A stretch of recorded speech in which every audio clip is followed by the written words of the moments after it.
SSC 26,000 শিক্ষক শিক্ষিকার চাকরি বাতিলের পরপরই যে মামলাটা সব থেকে বেশি গুরুত্বপূর্ণ এই মুহূর্তে 32,000 প্রাথমিকের শিক্ষক শিক্ষিকার চাকরি বাতিল মামলা, যে নির্দেশটা দিয়ে গিয়েছিলেন প্রাক্তন বিচারপতি অভিজিৎ গঙ্গোপাধ্যায়। এসএসসির চাকরি বাতিলের নির্দেশও কিন্তু প্রাক্তন বিচারপতি অভিজিৎ গঙ্গোপাধ্যায় দিয়েছিলেন। সেই মামলা চলছে কলকাতা হাইকোর্টে বিচারপতি তপব্রত চক্রবর্তীর ডিভিশন বেঞ্চে। আজ প্রাথমিকে নিয়োগ দুর্নীতি সংক্রান্ত 32,000 শিক্ষক শিক্ষিকার চাকরি বাতিল মামলার শুনানি ছিল কলকাতা হাইকোর্টে। আজ শুনানিতে কিন্তু রীতিমতো একেবারে তুল কালাম কাণ্ড কলকাতা হাইকোর্টে। 32,000 প্রাথমিক শিক্ষক শিক্ষিকা চাকরি বাতিল মামলায় হাইকোর্টে বিচারপতি তপব্রত চক্রবর্তীর এজলাসে উত্তপ্ত শুনানি। চাকরি কি থাকবে 32,000 প্রাথমিক শিক্ষক শিক্ষিকার, নাকি বাতিল হবে 26,000 শিক্ষক শিক্ষিকা? এসএসসির মতোই পরিণতি হতে চলেছে প্রাথমিকের শিক্ষক শিক্ষিকাদের। অবশেষে হাইকোর্ট থেকে আজকে শুনানির পর উঠে এলো একেবারে বেগ আপডেট। চরম পর্যবেক্ষণ বিচারপতি তপব্রত চক্রবর্তীর।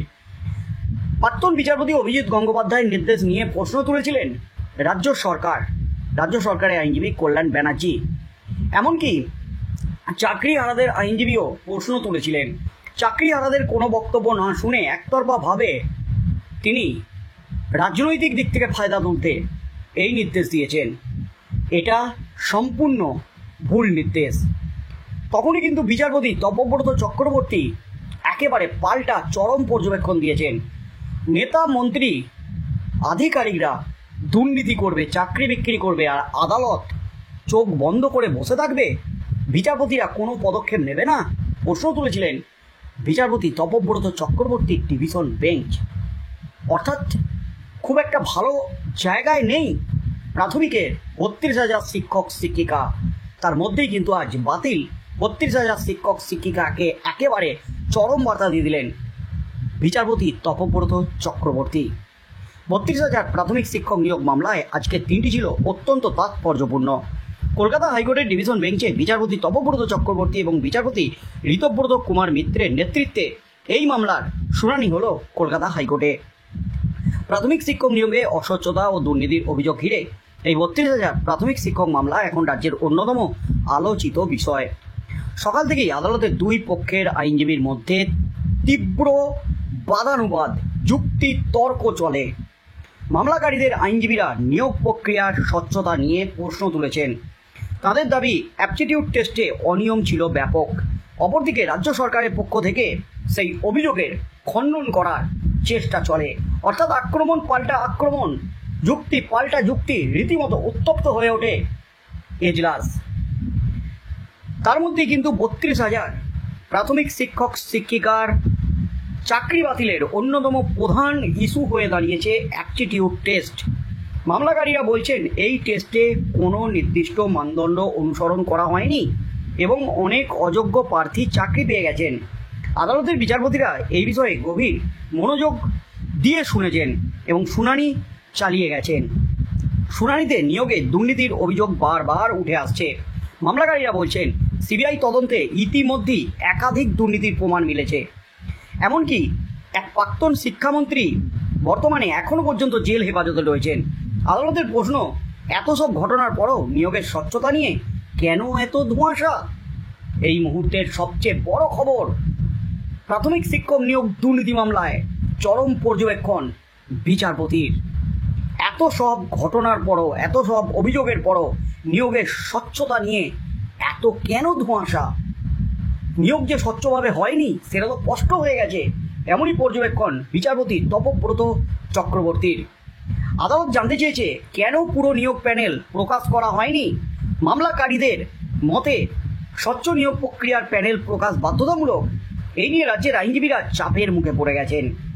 বিচারপতিরা পরিষ্কার জানিয়ে দিয়েছেন নিয়োগের স্বচ্ছতা নিয়ে কোনো ছাড় দেওয়া হবে না। মামলায় উঠে এসেছে আরেকটি গুরুত্বপূর্ণ ইস্যু, ওএমআর সিট মূল্যায়নে তৃতীয় পক্ষ বা বেসরকারি সংস্থার জড়িয়ে থাকা। এই সংস্থাকে কেমনভাবে বেছে নেওয়া হয়েছে? সেই টেন্ডার প্রক্রিয়া কি স্বচ্ছ ছিল?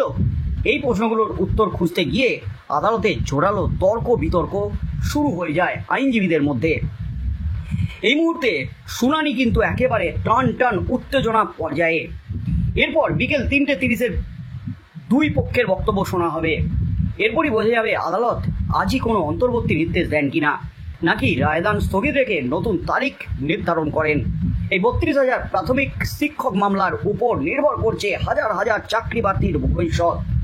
রাজ্যের শিক্ষা ব্যবস্থা, নিয়োগ প্রক্রিয়া এবং প্রশাসনের স্বচ্ছতা নিয়ে জনমানুষে ইতিমধ্যেই প্রশ্ন উঠেছে। এই মামলায় রায় শুধু চাকরি প্রার্থীদের নয়, গোটা শিক্ষিকাদের এবং শিক্ষা ক্ষেত্রে বিশ্বাসযোগ্যতার প্রশ্ন জড়িয়ে রয়েছে। আদালতের সিদ্ধান্ত পশ্চিমবঙ্গের শিক্ষা ব্যবস্থার ভবিষ্যতের দিক নির্ধারণ করবে। 32,000 প্রাথমিক শিক্ষক মামলা এখন শুধু একটি আইনি লড়াই নয়, বরং স্বচ্ছতা এবং ন্যায় বিচারের প্রশ্নে দাঁড়িয়ে থাকা এক ঐতিহাসিক মুহূর্ত। হাজার হাজার চাকরি প্রার্থীর কেরিয়ার ঝুলে আছে এই মামলার রায়ের উপর। সঠিক তদন্ত এবং যুক্তিপূর্ণ রায় পারে ন্যায় প্রতিষ্ঠা করতে। রাজ্যবাসীর নজর এখন আদালতের দিকে, কারণ এই সিদ্ধান্তে নির্ভর করছে ভবিষ্যতের বিশ্বাসযোগ্যতা। এই মুহূর্তের সবচেয়ে বড় খবর, আদালতে কিন্তু চরম বিপাকে 32,000 প্রাথমিকের শিক্ষক শিক্ষিকা এবং তার সাথে সাথে রাজ্য সরকার। অ্যাপটিটিউড টেস্ট নিয়ম মেনে হয়নি। সিবিআইয়ের তদন্তে একের পর এক প্রমাণ সাবমিট করা হয়েছে বিচারপতিদের কাছে। সেই ফাইলগুলি খুলতেই কিন্তু রীতিমতো একের পর এক কেঁচো খুঁড়তে খুঁড়তে কেউটে বেরিয়ে আসে। প্রাথমিক শিক্ষা পর্ষদের বিরুদ্ধে বিস্ফোরক সব অভিযোগ উঠেছে। ওএমআর সিট নিয়ে প্রশ্ন উঠে গেছে। যে প্রশ্নগুলি এসএসসির চাকরি বাতিলের ক্ষেত্রে উঠেছিল, সেই প্রশ্নগুলি কিন্তু ব্যাপক আকার ধারণ করেছে প্রাথমিকের নিয়োগ দুর্নীতি মামলার ক্ষেত্রে। এবং বিচারপতি সবশেষে যে পর্যবেক্ষণটা দিয়েছেন, কারণ সরকারি আইনজীবী এবং মামলাকারীদের আইনজীবীর মধ্যে তীব্র বাদানুবাদ সৃষ্টি হয়, স্পষ্ট নির্দেশ দিয়ে দিয়েছেন বিচারপতি তার পর্যবেক্ষণে। নিয়োগ যে স্বচ্ছভাবে হয়নি সেটা তো এক প্রকার স্পষ্ট হয়ে গেছে। এত কিছু ঘটনা, এত কিছু প্রমাণ, শিক্ষামন্ত্রী এখনো পর্যন্ত জেলে রয়েছেন এবং নিয়োগের স্বচ্ছতার ব্যাপারে কোনো রেয়াত করা হবে না। নিয়োগ স্বচ্ছ না হলে তাহলে কি এই নিয়োগ প্রক্রিয়াটা বাতিল হতে চলেছে? এসএসসির মতোই কি প্রাথমিকে 32,000 শিক্ষক শিক্ষিকার চাকরি বাতিলের নির্দেশ বহাল থাকতে চলেছে? আজই কিন্তু হ্যস্তন্যস্ত করতে চলেছেন, আজই বড় রায় দিতে পারেন বিচারপতি তপব্রত চক্রবর্তীর ডিভিশন বেঞ্চ। বিকেল 3:30 পর কিন্তু এই মামলায় একেবারে চূড়ান্ত পর্যায়ে চলে যাবে। চূড়ান্ত নির্দেশ কিন্তু আজই আসতে চলেছে কলকাতা হাইকোর্ট থেকে, এমনই কিন্তু খবর উঠে আসছে। কিংবা রায়দান স্থগিত রাখতে পারেন বিচারপতি। অর্থাৎ প্রাথমিকে 32,000 শিক্ষক শিক্ষিকার চাকরি বাতিলের মামলার কিন্তু টান টান উত্তেজনার মধ্য দিয়ে আজকের শুনানি চলে। সেখানে বিচারপতি যা পর্যবেক্ষণ এবং আকার ইঙ্গিতে যা বুঝিয়ে দিলেন, সেখানে এই 32,000 শিক্ষক শিক্ষিকার বিপদ কিন্তু বাড়তে চলেছে কয়েক হাজার গুণ। তাদের চাকরি বাঁচানো কিন্তু একেবারে অনিশ্চিত। তাই কি হতে চলেছে, কি নির্দেশ দিতে চলেছেন শেষ পর্যন্ত বিচারপতি তপব্রত চক্রবর্তী ডিভিশন বেঞ্চ? চাকরি বাতিল হবে, নাকি কোনো অন্তর্বর্তী নির্দেশ দেবেন, নাকি হাইকোর্টের সিঙ্গেল বেঞ্চের যে নির্দেশ, সেই নির্দেশে স্থগিতাদেশ দেবেন? কি হতে চলেছে আগামী দিনে? যাই নির্দেশ দিন না কেন, পাল্টা রাজ্যের বিরুদ্ধে যদি যায়, রাজ্য সুপ্রিম কোর্টে যাবে এটা নিশ্চিত। এবং মামলাকারীদের বিরুদ্ধে যদি যায়, মামলাকারীরাও যে সুপ্রিম কোর্টে যাবে এটাও কিন্তু নিশ্চিত। তাই হাইকোর্টে মীমাংসা হলেও এই মামলার যে মীমাংসা এখনই হচ্ছে না, সেটা কিন্তু স্পষ্ট। তাই শেষ পর্যন্ত আজ কি নির্দেশ দেন বিচারপতি, সেদিকেই চোখ থাকবে গোটা রাজ্যের।